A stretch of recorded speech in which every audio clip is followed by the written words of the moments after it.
Welcome. Welcome to Heart to Heart with Saima. And thank you for being a part of this new podcast of mine, which is going to be talking about building wealth through different channels, whether it's real estate, there are so many different ways, right? Although they do say that 90% of the people do become millionaires through real estate.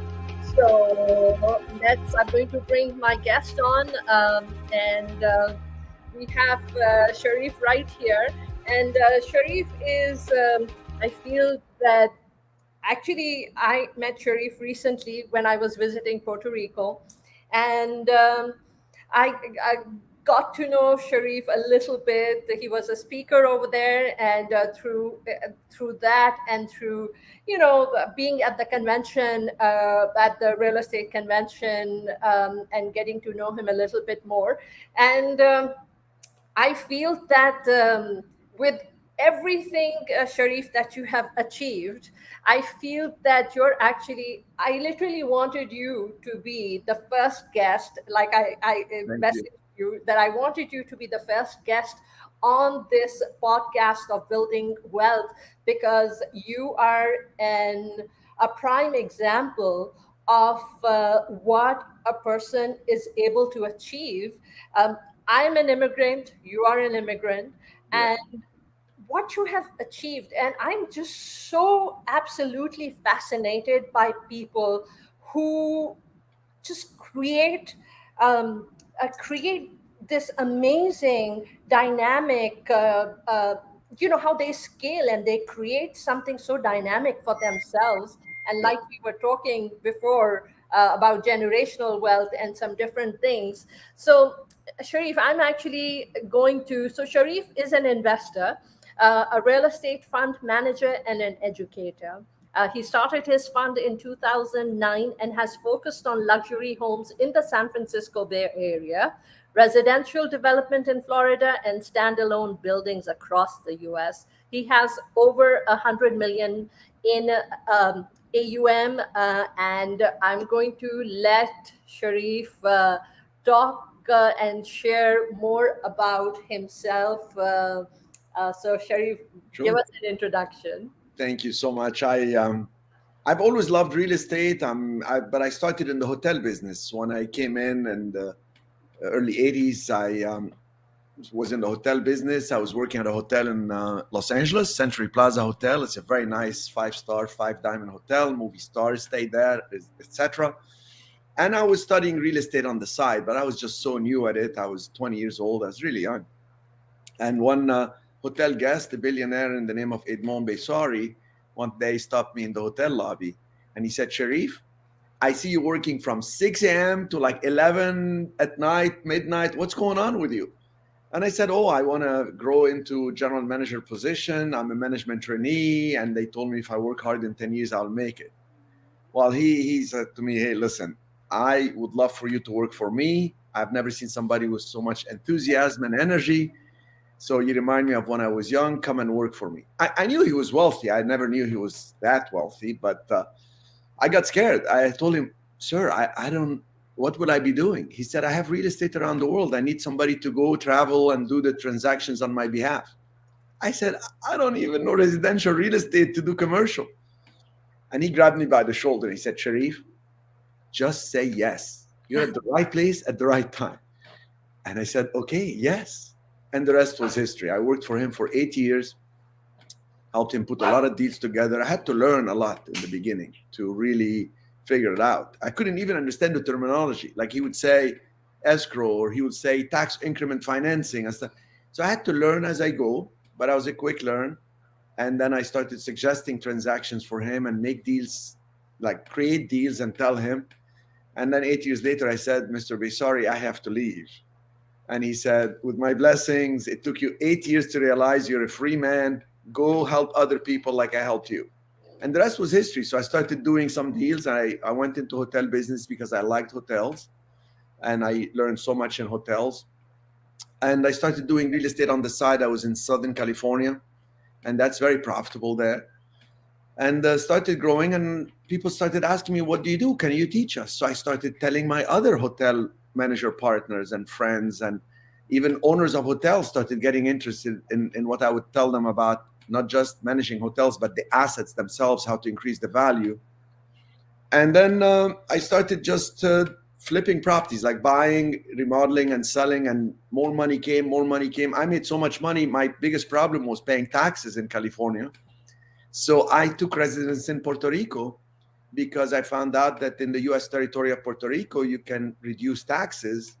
I mean, literally from 50% when you buy and sell properties to less than 15% in Puerto Rico. So it's part of the US. So I took residence there, continued doing business in California, and through the proper legal strategies, I was able to reduce my taxes and reinvest more money. And I started teaching people because I realized people want to learn. So I created a company called CMREI, like Cherif Medawar Real Estate Investing. And I started doing trainings. Many of my trainings were even free.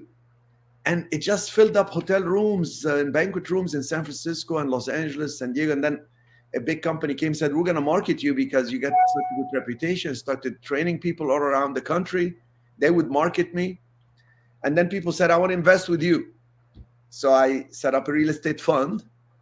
And the real estate fund basically is a structure that's allowed by the Securities and Exchange Commission for an individual like me or you or anybody to tell investors out there, listen, you can give me your money and I will invest it and I'll give you a profit. Now, once you do that, people give you money with the intention of receiving profit and you're making all the decisions, it becomes a security. So the Security and Exchange Commission would want us to file some documents, paperwork called a private placement memorandum. You file it, you tell the SEC, you file it with the Security and Exchange Commission in every state that you're going to raise money from.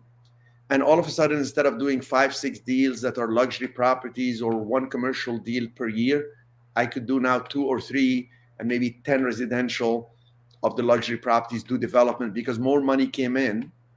I kept teaching people and I would tell them, you can do what I do, I'm teaching you, or you can invest with me, whatever works for you. And it just, from like really, I left him in 1989. From 89 to 99, I made millions. And then in 99, I started teaching. And then believe it or not, in 2009, I set up the real estate fund. So it was a chunk of 10 years making my millions, chunk of 10 years teaching others and continuing to train. I felt like it's a form of helping others and it's great in the world. And in life, you can't help others unless they help you back. It's just the way the universe works. And then they said, I want to invest with you. So the past 15 years have been incredible because we grew into over 100 million in assets under management. I have my own inventory of 100 million of properties. I'm the largest owner of historic properties in Old San Juan. Which I did get to see and I did get to experience. And, I actually, wanted to share that the morning that I met you and Friday evening, I ended up taking my 22-year-old daughter accompanied me to Puerto Rico. Ah, So I was like, okay, let's go to we had rented a car, and I told her, let's go to the historic area. And when I went there, and we were just in this maze, and we were trying to, park and find, and I was like, oh, Noor, this is something that belongs to Cherif, and I just met him yesterday. I got to share, some space with him and have some meaningful conversations. And I feel that we have actually met for some reason, and time will manifest what the reason is. But these are all his buildings. And the second thing I also wanted to share was that the hotel that you showed us, yes. it's just something so the concept is great. The vision that you had to do what you're doing in Puerto Rico is it takes a lot of courage to do something like that. And the third thing that I wanted to tell you was that in San Francisco, you were at the right place at the right time when you met the owner of the hotel. Yes. But I think there is something, that passion has to come from within us, that desire Yeah. where we are at that, juncture in life where we want to change something, or we want to build something, or we want to achieve something, and it's something that's within you, and then the universe kind of conspires to make it happen, and you were at the right place at the right time. Very true. It's so true because there may be luck in getting something, but there's no luck in keeping it and growing it and making it better.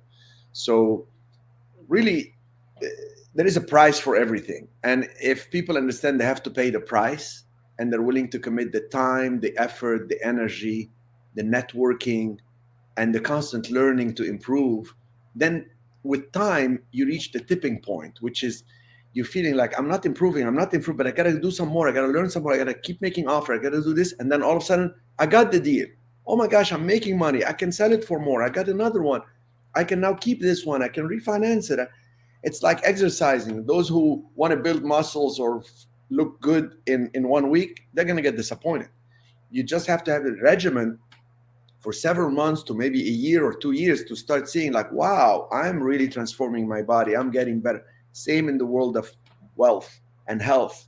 So that's the mission I was on. I said, I'm going to just take it as a game, I'm not going to stress too much about it, I'm going to enjoy the game, I'm going to put joy into what I do, because there are some days that are very difficult. There are, when you do big deals like what I do, you get lawsuits, you get people threatening for this, and I say, okay, we're going to play the game. If it's a lawsuit, we're going to enjoy it. We're going to see how the deposition is going to go, and we're going to make the most of it. And I always show that I want to settle, that I'm reasonable. And then guess what? You become an expert in what you do after a while, and you enjoy the process and the proceeds, you know? Absolutely. And Sharif, one of the reasons, and right now, as I'm working and I'm growing and I'm meeting, amazing people, um, this is something I've been manifesting Mhm. for the past few years. And I'm manifesting that I want people to come into my life who help me grow and who help me take the next step. Yeah. I will tell you that one of the things which was very amazing, and this is something I want to share with everyone who's listening, everyone who wants to grow. I want to share the fact that although you have reached the heights that you have reached in your career, but you are still so grounded. You Thank you. still have your own phone number on all the signs in Puerto Rico. You're still taking your calls, the calls which come in. You're still talking to people. You're still out there. You're still meeting with people. And we don't see where it's, you would say that, oh, you know what, I've reached this juncture of my life and I've reached this height, and it's okay for me to, let someone else take the Yeah. call. You're still out there. You're still at it, giving it your very best. Very true, because I enjoy the game itself. It's like playing sports. You can watch the game or you can play the game. I want to be participant. I want to be involved in it, and I enjoy it a great deal. There are some moments it's not so enjoyable, but I try to reframe it in my mind that it's okay. You know, like when the billionaire asked me to go work for him, it was scary, but I said to myself, you know what? I have faith in God, in myself, and in others that I can make the most of it. And even when I buy buildings now, I say, okay, here is the plan. We're going to make it happen. Sometimes you have the plan and you try to make it happen, and so many obstacles happen. You say, okay, I'm going to readjust. I'm going to actually be more flexible. And then you make it happen. But I got to share with you, since this is about building wealth and creating wealth, I've done many different deals that make me money, but can I share with you the one that made me the most money?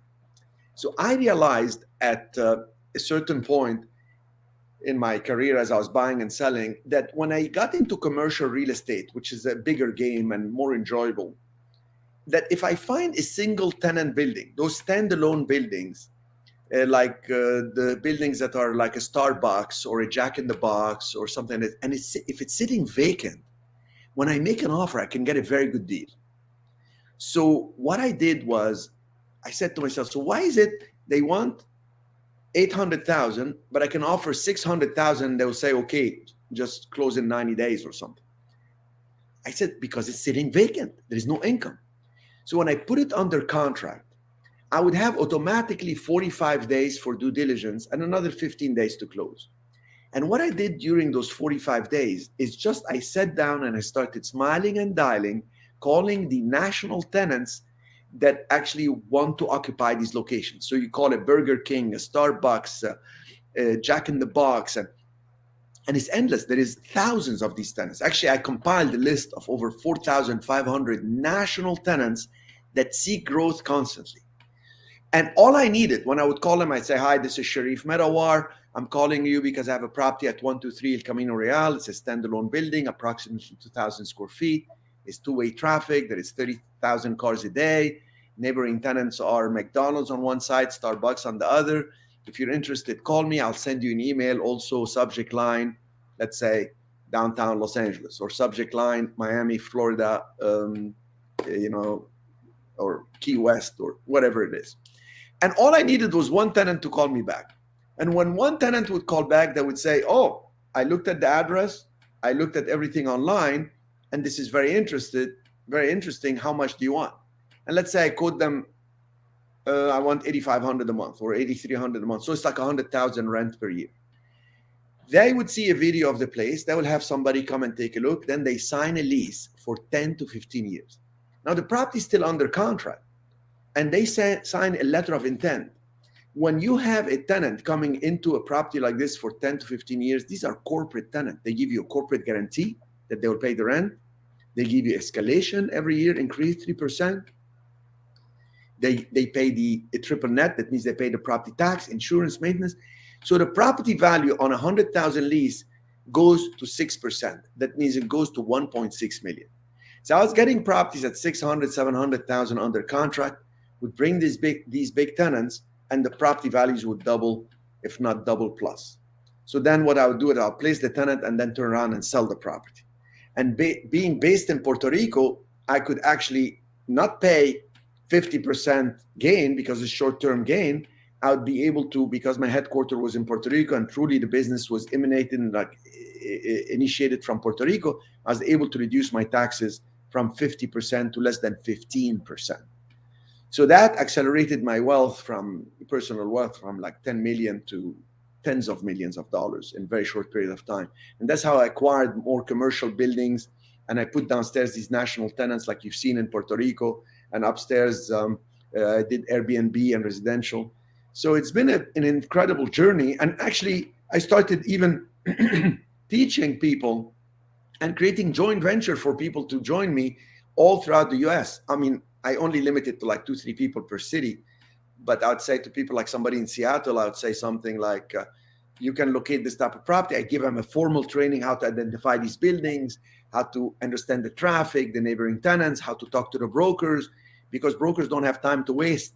They want somebody serious. I gave them the proof of fund, which is from my real estate fund, and they would get the deal under contract. I gave them the national tenants. I told them what to say, the script. I mean, I do a full day training with the people. And then when they get they get a tenant lined up, I do the conference call on Zoom, and I close the tenant on 10-year lease or 15-year lease, escalation, triple net lease, that they pay all this. And then the value goes, let's say, from 600 to 1.6 or from 800 to 1.6. And on that upside, I would give the students who became a joint venture with me 10% of the upside. So they would make $80,000 just making a few phone calls, or 60. I have over 2,000 video success stories on YouTube. There is no education company that has as many success stories like I do. Wow. So that's just that's just brilliant. Let me ask you this, Cherif. This is literally like the first show, Yes. and I wanted you to come, right? Thank you. Want that whoever is watching, whoever is listening, I want this show to literally be that foundational step where if this is your passion, and your passion is that you want to, you want to grow yourself and you want to build wealth, and we all know how strong what commercial real estate has done for you, how strong commercial real estate is. Where should people start, Cherif? In my opinion, like, start with something as simple as what I said. team up with somebody to get the knowledge. So I train the people, okay? And I'm not the only one. There are many other people out there training apartment buildings, whatever.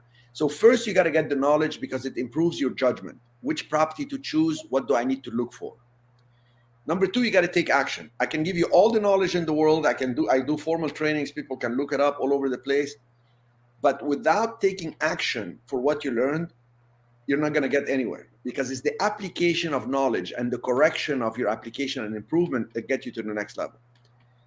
And everybody knows they have to have the knowledge and they have to take action. But the key third element to success is the networking, because you only have a unit of time, unit of energy, unit of credit, unit of money.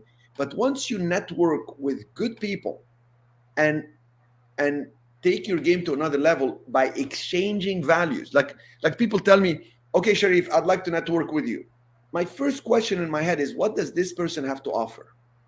Because it's an exchange of value. You're a successful broker. I talked to you. I was very impressed with your professionalism, your experience. And I immediately saw that if I work with you, just networking with you in the Dallas area and in Texas and all this, it can take my game to another level. As soon as I want to do something in Texas, I would be seeking you. Why? Because I saw an exchange of value.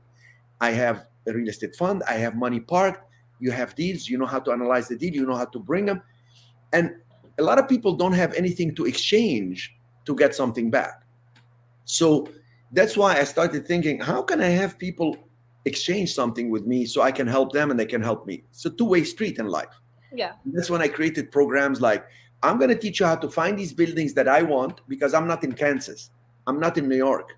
I'm not in North Carolina. But I'll teach you what I'm looking for. I'll give you the knowledge. I'll help you take action because I'll give you the proof of funds so the brokers can take you seriously that are listing the properties. And I'm your network. And I will pay you on the upside. And that program helped me create a bigger pie. It's not about me. It became about us. So I would do a training and some students say, I'm going to invest with you, Cherif, in the fund because I'm a professional. I'm too busy and I have money I want to invest at 6 or 8% return. I'm very happy. And I had some other people say, I have the time. I would like to go out, identify the buildings you're talking about. I'll put them under contract with your proof of funds. Show me the training. And then when a tenant calls me back, I will get on a call with you and you close them. And then you pay me for lining up the deal. So the key thing is, again, knowledge to help your judgment, action to improve your skill level, and networking to increase your luck factor. The more you network with the right people and exchange in abundance with them, the higher your luck factor will be. And all of a sudden people will say, oh, Saima, you're so lucky. But you're like, no, I spent years learning this profession. I'm out there networking. I'm out there talking. I'm out there making offers. I'm taking action. And look how I'm attracting the right people around me. Absolutely. And that's the formula, really. And I think that's absolutely imperative. The most important thing is to just get started. Yes. Yes. I mean, I shared with you, right, how it was literally within hours that I ended up buying my ticket for Puerto Rico. I was talking to a friend and she's like, why aren't you going? And I'm like, and she's like, and then my daughter, I told her and she jumped on. She was like, okay, I'm coming too. And then my friend said, jumped on as well. And her son jumped on and within a few hours, we are heading to the airport. Wow.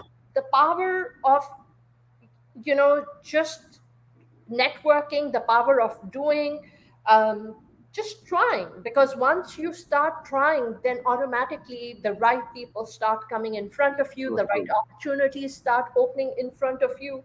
Yes.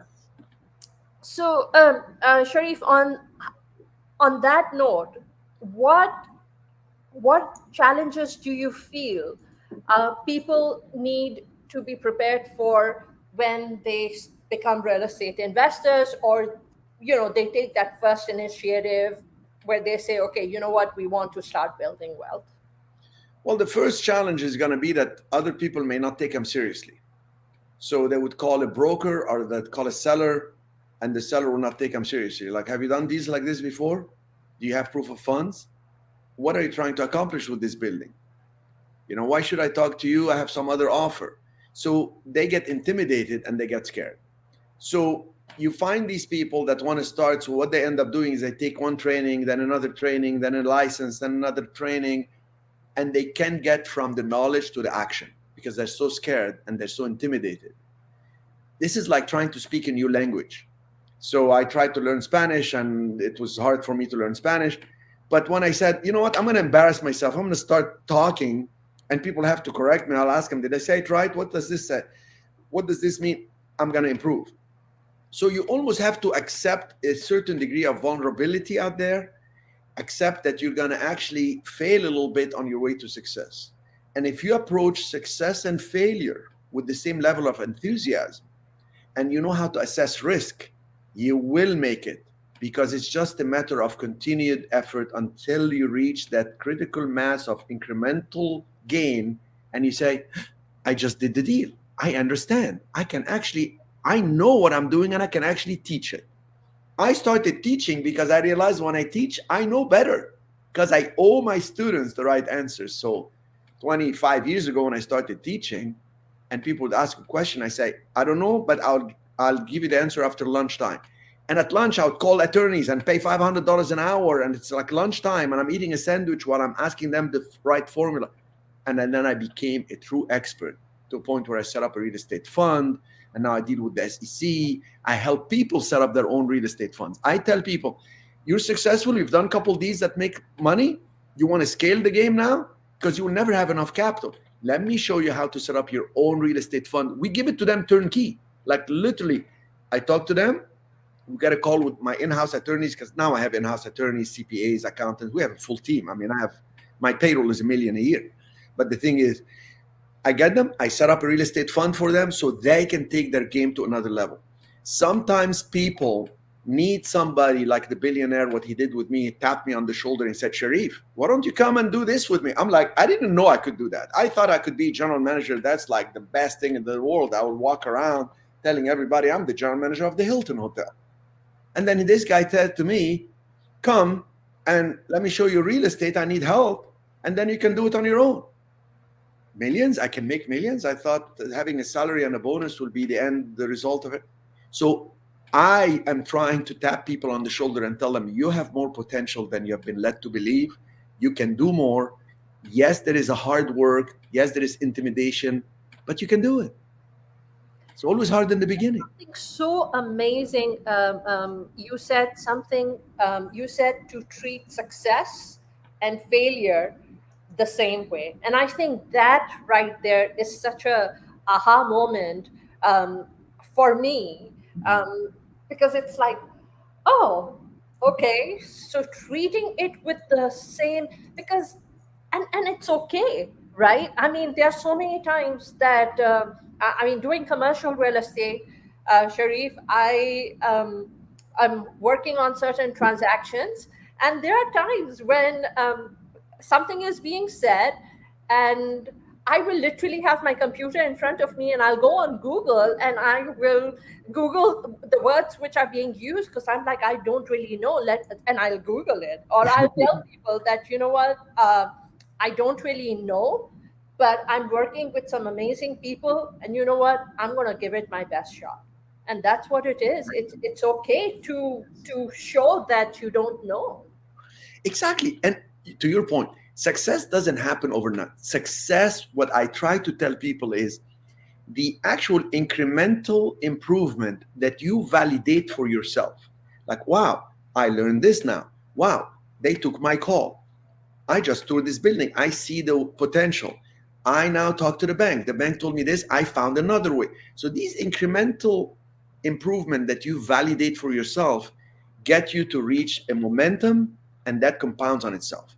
And it's very important when we think of work to think what knowledge and what action I'm going to take that will compound on itself. So there will be not just a residual income or residual return, but a compounding return.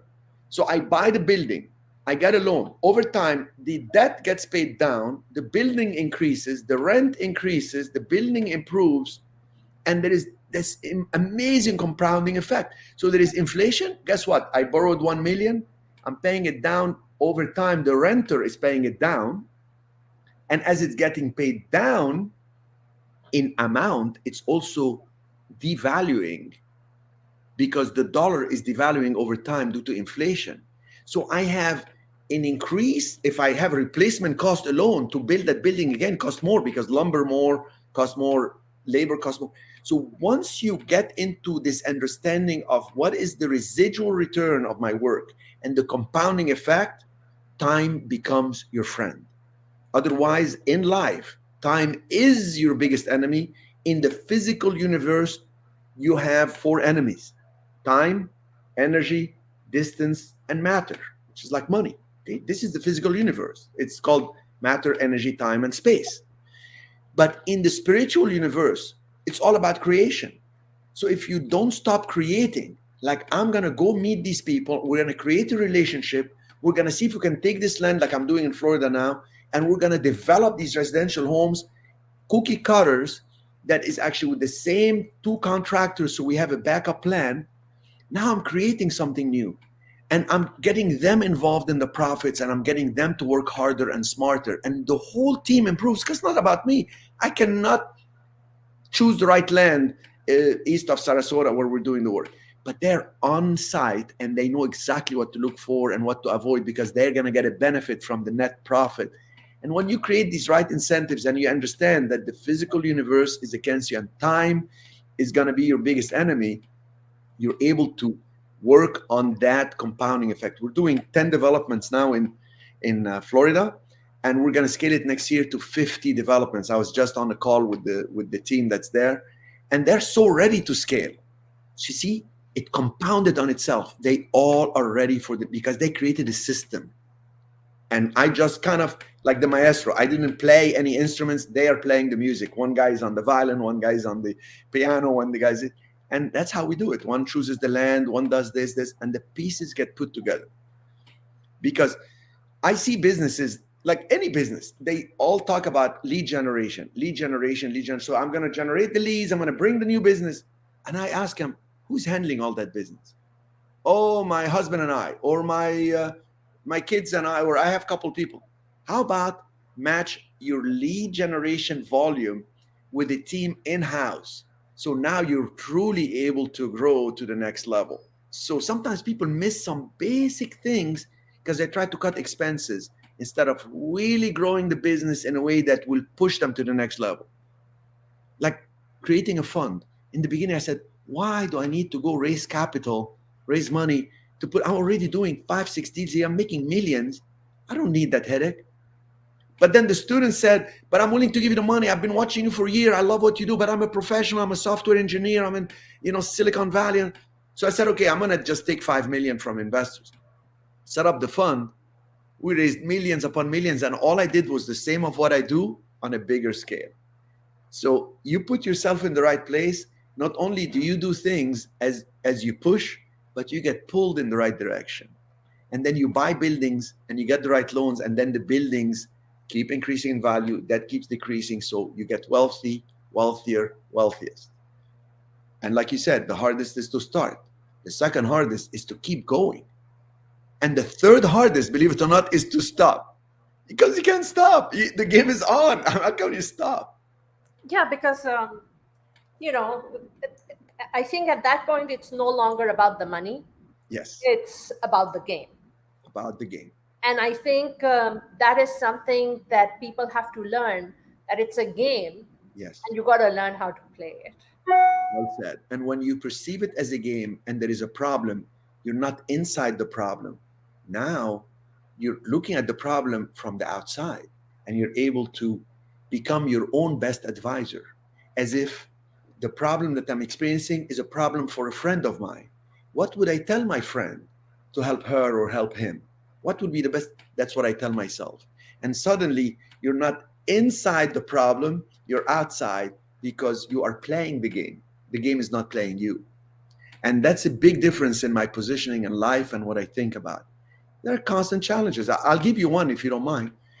So we're doing a very nice luxury property. And I'll tell you the address: 2725 Vallejo Street. It's Vallejo Street, Vallejo, San Francisco, California.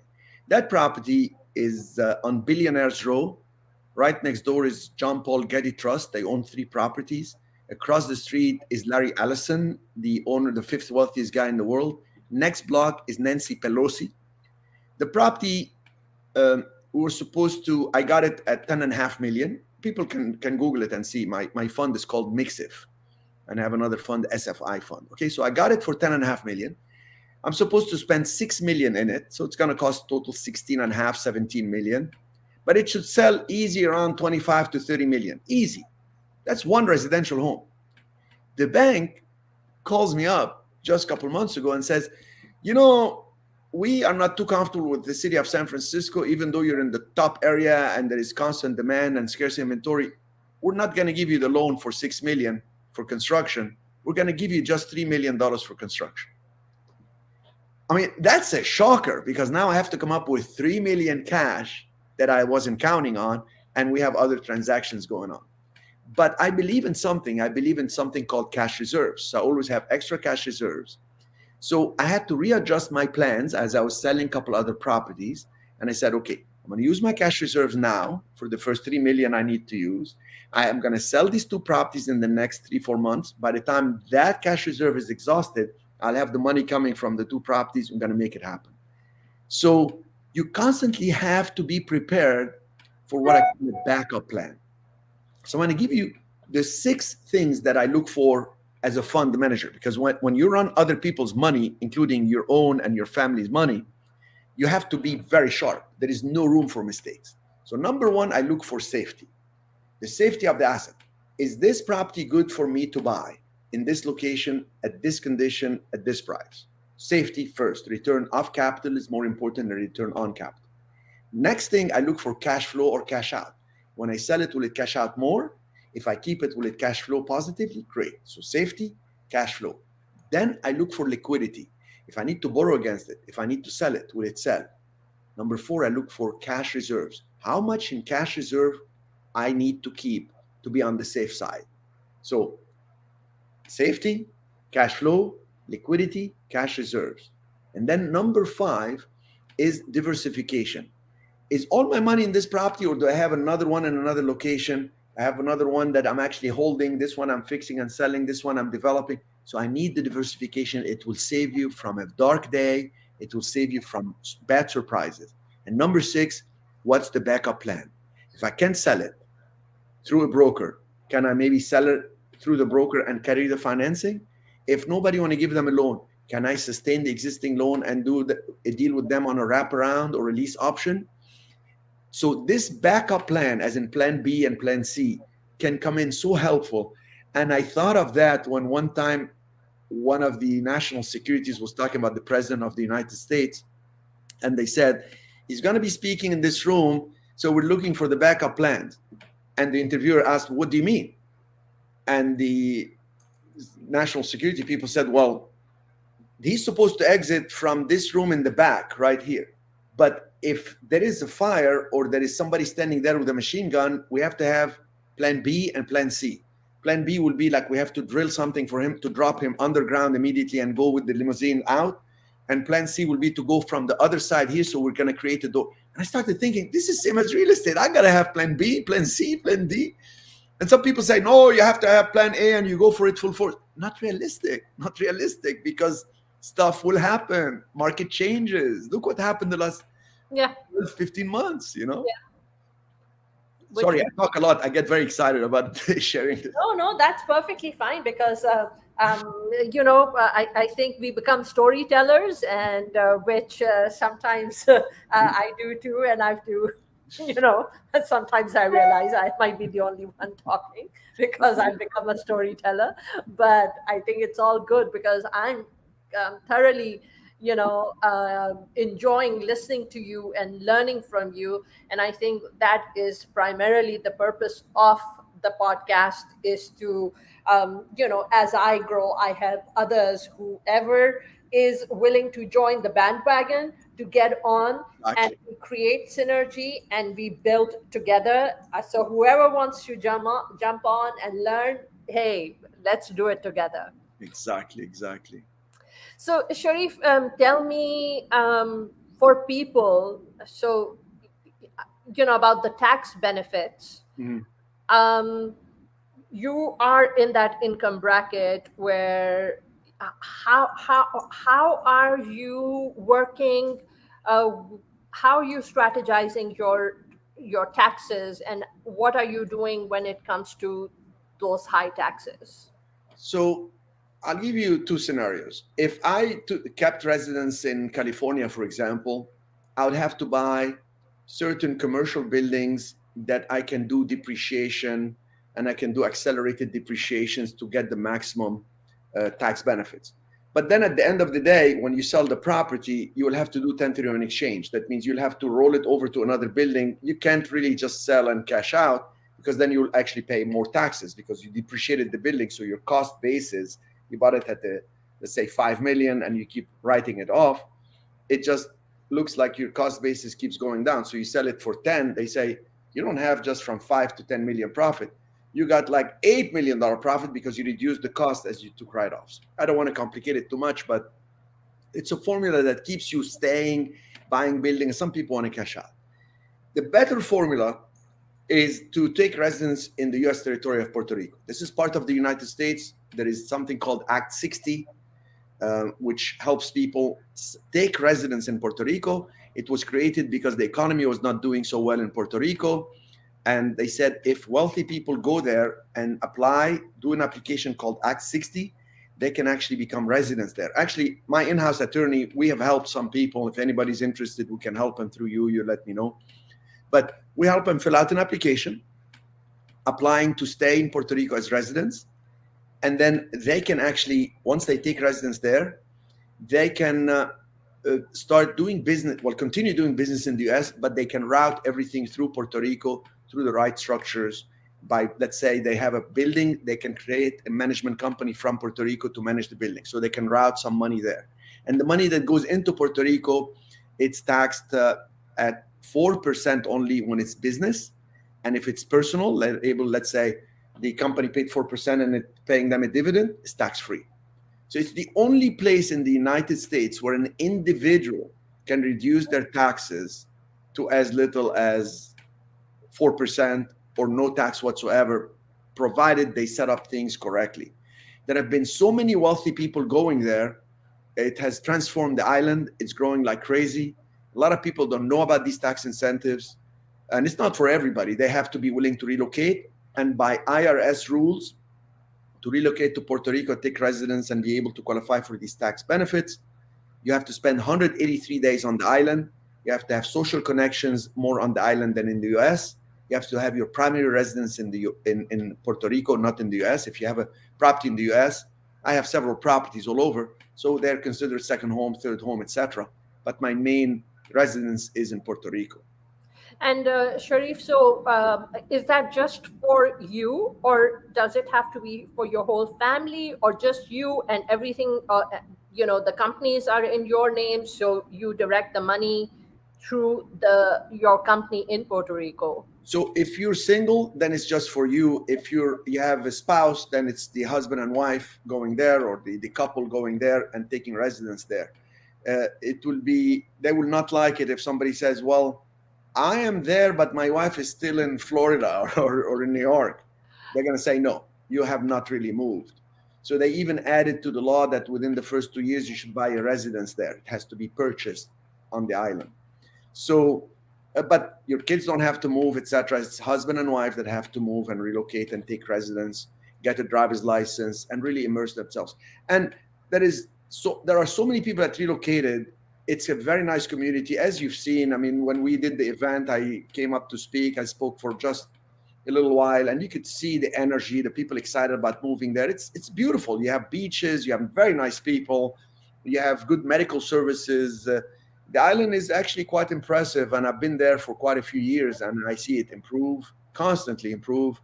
And just the number of people I met in that event that have relocated that I didn't know were so close to Old San Juan. Because my favorite place is Old San Juan. It's the most expensive place, but it's the oldest historic zone under US flag. There is a beach there called El Escambron Beach. Beautiful beach, 5 minutes from Old San Juan, right there, part of Old San Juan. You're 10 minutes from the airport.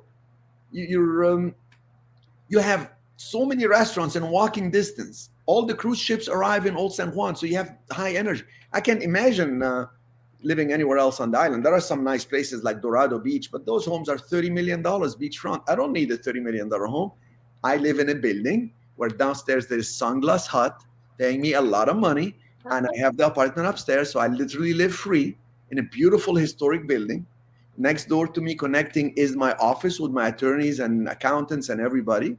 And downstairs to that, there is a jewelry store that pays me triple net. Across the street, I have Coach. You've seen the buildings, you know? Absolutely. Mhm. So, Cherif, what is next on your agenda? Next on my agenda is to finish these. I have two mega projects in California, top of the line on Billionaires Row, called the Gold Coast. This is going to take 2 more years.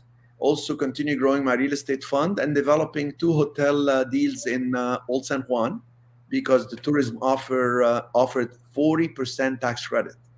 So it's another incentive in Puerto Rico to do more business. And Is the hotel that you showed us, is that one yes, of the hotels? yes, there are two. One is at 300 Tanca, at the entrance of Old San Juan, where the cruise traffic all passes right in front of it. The other one is in the corner of Fortaleza Street and San Justo Street. People can go to my website, um, crepr.com, crepr.com, or any of my website that pop up here, and they could see my properties in Puerto Rico, the real estate fund. They can get an idea about what we do, the education companies. It's fun to see what other people do. It opened your mind to the possibilities. Like, look how we networked. I mean, I met you. That's networking. It opens my mind. It gives me the opportunity to talk about my ideas, connects with you more, and who knows what comes next, you know? Absolutely. So, what systems are you using right now? Well, okay, so really, I don't use like software or anything. Believe it or not, I'm a very simple guy when it comes to these processes. Although in the development of the properties we developed from the ground up in Florida, the team is using a software. Sorry, the name escapes my mind because I'm not so good with software. Believe it or not, when I want to buy a property, it's a pen and a paper. It takes me a couple of minutes to see the potential, the numbers, and I can make the decision. But the system itself is based on people. And I'll tell you that I believe in what I call a communication chart, not an organization chart, not a command chart, a actual communication chart whereby I am communicating to five people under me: my attorney, my project manager, the project manager, Ashley Jones, the VP of the education company. She handles the compliance for the SEC and all this with the fund. You met Ashley. So I have these key team people, and under them they have other people that work with them to help explain. And under them, it's like in Florida, I have this gentleman. He's the project manager. He handles everything. Under him there is a team. So when I communicate to this first line of people that need to understand the vision, the mission, what we're doing, brainstorm. I listen to them, and we come up with the formulas of what we need to do. Under them there is the people that report to them, and under these people other people report to them. So what happens, it's a fast flow system, because any communication coming goes to the next level and it gets terminated there because they get the answers they need. If they need more answers, they go to the next level, then it comes to me. Oh, they need the money to be wired. I wire the money here. They tell these people, boom, we get it done. So it's very fast, and I'm able to be in different places: in California, in Florida, Puerto Rico. I was in Europe for a month, and one phone call a day, one email at night, couple emails here, and everything was humming along. And with that, we just had a great time, had fun, and the game continues. Yeah. So, what are your aspirations at this level where you are? What do you aspire now? I, What's next on your? agenda is to actually continue to simplify my life, to pass it on to as much as possible to my kids. I mean, they're young; they're 15 and 17, but to pass it on to them, and to just step back a little bit more and enjoy life with the people I love the most. Um, well, that's wonderful. Sharif, what advice do you have for people who are listening right now who will be tuning in later, because obviously this is streaming live, and people, it's on YouTube, it's we are streaming on LinkedIn, Facebook, we are streaming in multiple places. What advice do you have for people who want to get started on doing something dynamic with their life? Okay, so I suggest go a little bit esoteric, like something unusual. Don't go with the, okay, I'm just going to learn how to buy a property, fix the property, sell the property. I'm going to wholesale, finance. It's just, you got so much competition in that area. Look into commercial real estate. You may think it's a big jump, it's a leap. It's not at all. I invite them, if it's okay with you, to look at my programs. Look online for a program I have called the Joint Venture Program. It shows people how to identify these single tenant buildings and that are empty. We charge very reasonably for the program. We train people. They can work with me directly, and they identify the buildings in their own area, and they can actually put it under contract with my proof of fund. We give them the tenant list. We help them step by step. Once you do 1-2 deals and you see how it works and you get assignment fee, you have no downside, because if you put it under contract and you start smiling and dialing, calling the tenants, and you can get any tenant, you walk away from the deal. If you put $5,000 in escrow as earnest money deposit, you get it back. You have no downside, but a huge upside. And you do 1 or 2 deals. You then have the money and have the experience. Do one for yourself, and now you're ready for the next level, which set up your own fund. You will never grow to your full potential if you don't set up the right structure. The money is not in the strategy. Everybody's got a strategy. You got to have the structure. So when people come to you and say, I want to work with you, you can say, here is my private placement memorandum. I'm filed with the SEC. I'll pay you this, pay you that. Come in and invest with me. This is what I do. If somebody comes to a successful person and say, I want to work with you, they don't know what to do. Okay, I'll pay you this. I don't know. Let me talk to an attorney to draft it. Have a fund. It's so powerful. It's so important. I'm not talking syndication where it's one deal. A fund gives you a revolving way to keep doing business for years. So start with the joint venture program we have. Once you do a few deals, you can elevate the game to a real estate fund. You may be uncomfortable listening to this because it's scary a little bit. Well, guess what? The money's on the other side of that comfort zone. It's a bit outside. And you will expand your knowledge, your action, and your network. One thing that you had mentioned, and we are like in the last 5-6 minutes of the show. And if anyone who's watching, if you guys have any questions, just message me. And if I need to shoot a message to Cherif, I'll do that for you as well. So message any questions you guys have. Cherif, so what about acquisition? You said structure has to do with the acquisition team as well, who's going to find these commercial real estate deals. How is your structure set up? So the structure is basically, I say to people, it's a 3-step thing. First, focus on an area. You got to focus on an area. Number 2, focus on a specific type of properties. So let's say you're in Kansas downtown, focus on downtown Kansas. Focus on specific type of properties. I say single tenant buildings. Those are standalone buildings that are vacant.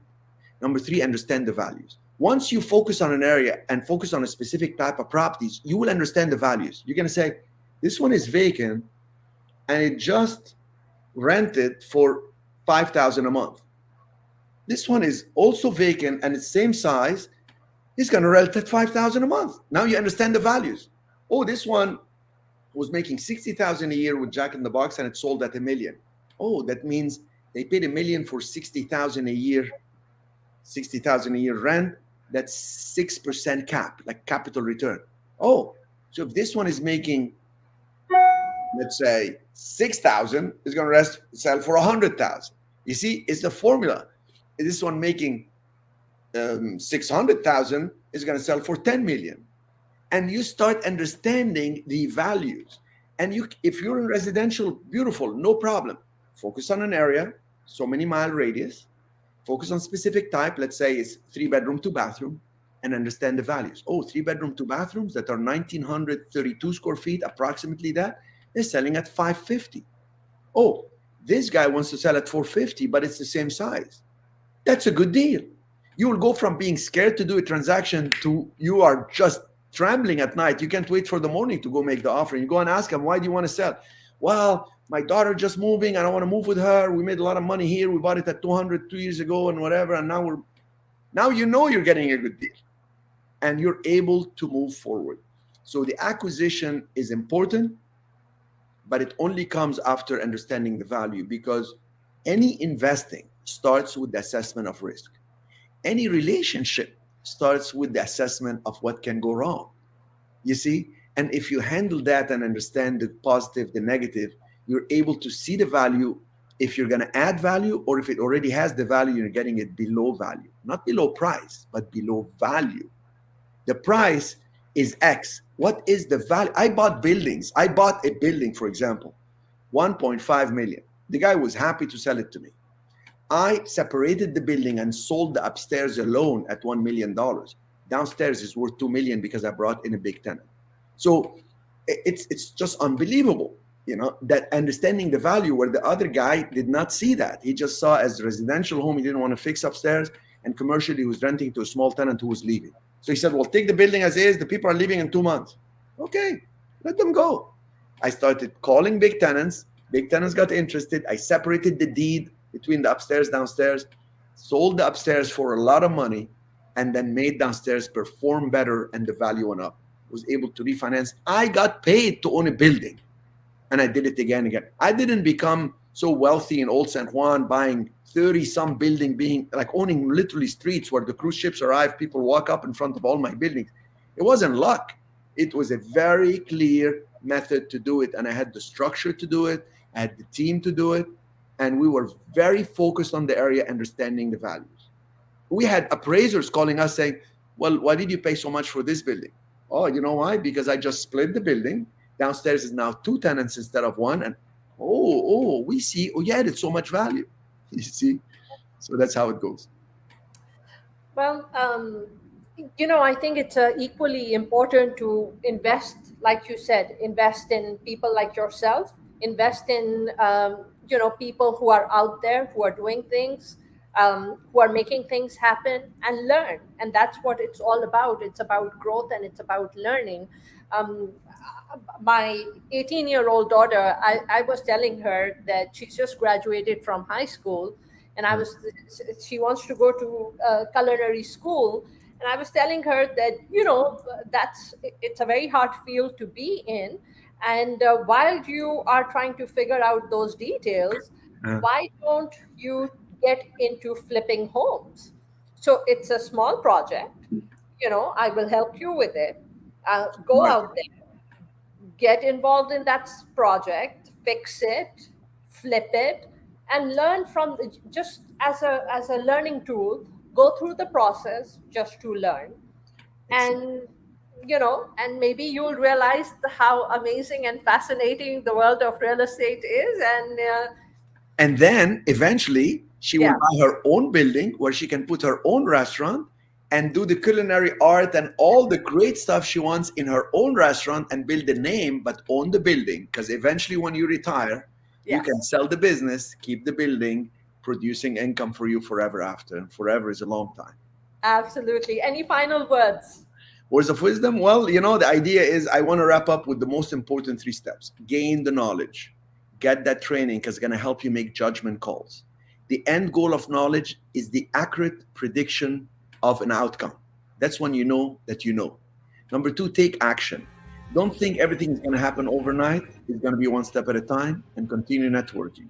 Thank you so much. Appreciate your time. Absolutely.